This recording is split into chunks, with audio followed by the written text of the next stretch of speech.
What's that book you've been reading about? It's about heroes who get to go on adventures, defeat the monsters, and save the day. This show uses many different elements created by Lovecraft, but changes the roles of who were the good guys and the bad guys. And the racism is in the show, of course, but not the same way that Lovecraft wrote it, or everything's subverted. There's a huge debate right now about separating the artists from their art. How do you feel about it? I didn't delve too deeply into Lovecraft. I knew who he was, but the script has nothing to, I mean, he's a muse in a way, but he has nothing to do with the script, the stories that are happening between, you know, Abbey and Iame and Jurnee, and Lovecraft wasn't a focus for me. The book was, and Misha's script, absolutely. But you know, that whole conversation about dividing the artist and the artistry, it comes up in the first few scenes and with Atticus's book, you know. Yeah. He's reading his hero is someone who is a Confederate soldier. Yeah, what do you do with that? Racism is a human quality. You know, art is spiritual.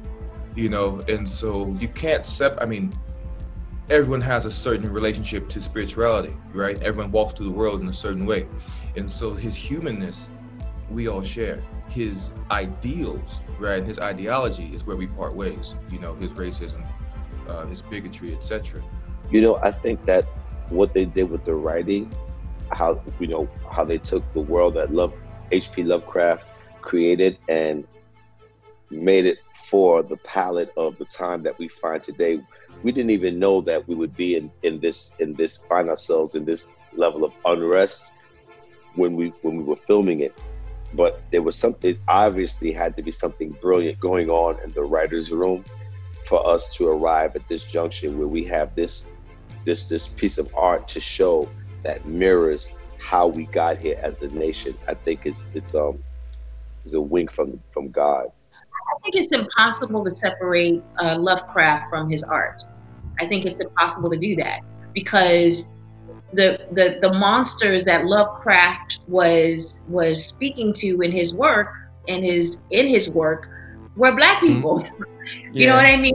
The point of paranoia for him, the monsters were Black people. So if the monsters were Black people, the monsters were Black people, the monsters were Jewish people, the monsters were Spanish people, anybody who was not white and male and straight were the monsters for him.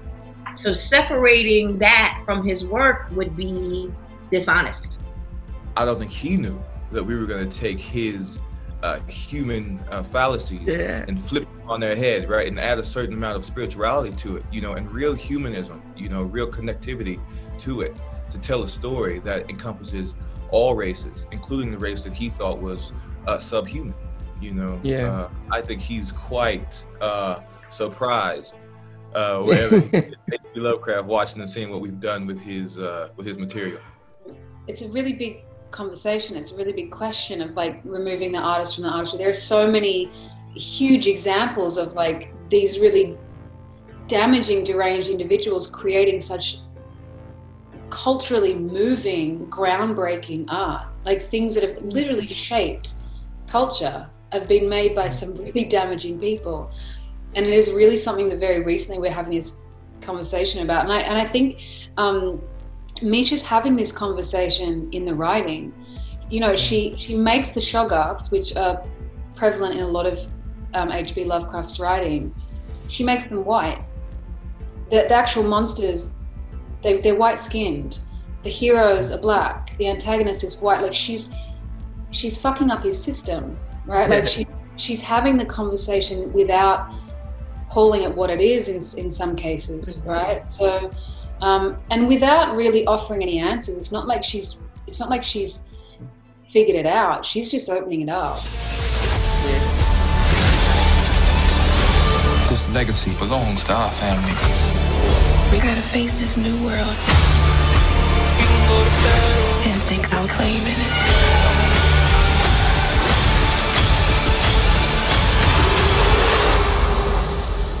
This is our family story.